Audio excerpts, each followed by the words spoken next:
everybody, welcome back to the Tiny Humans Literacy Lounge. Today we have a book recommended by one of my tiny humans called What Can You See on a Construction Site?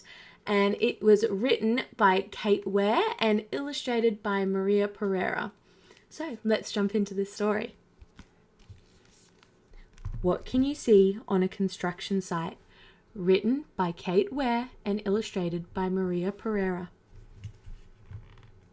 Welcome to the construction site. Don't forget your hard hat. This old building is being taken down to make way for a brand new school.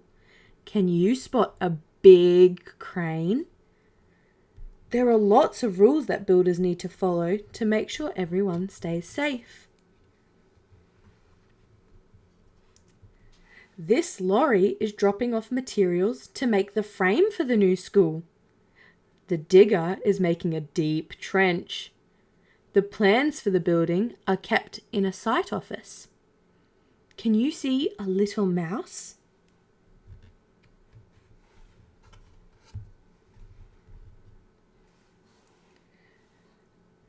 The cement lorry fills the trench to make foundations. These will make the new school strong and safe. The builders have put up the frame for the new school. They've covered the roof in plastic to keep the building dry. The building site is a busy place, but there's always time for a cup of tea. Have you seen the white cat?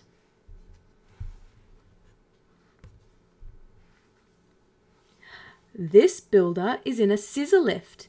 It raises her up so she can check on the building work. Building the walls takes a long time and it can only be done in good weather.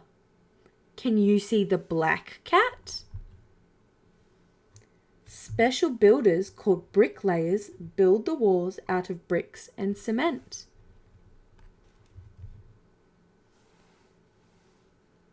Now the builders are tiling the roof to keep out the rain. This building is being fitted with solar panels which make electricity from the sun. A thick layer of material called insulation is put underneath the tiles. This will help keep the school nice and warm.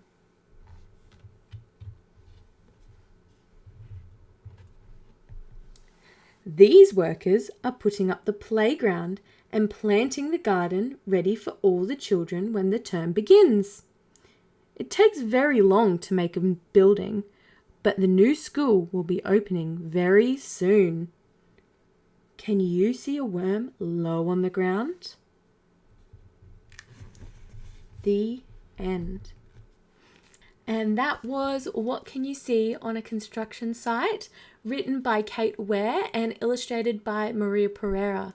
Did you guys manage to find all of the different animals and objects that was mentioned throughout the book? Let me know down in the comments. Thank you guys for watching. Bye!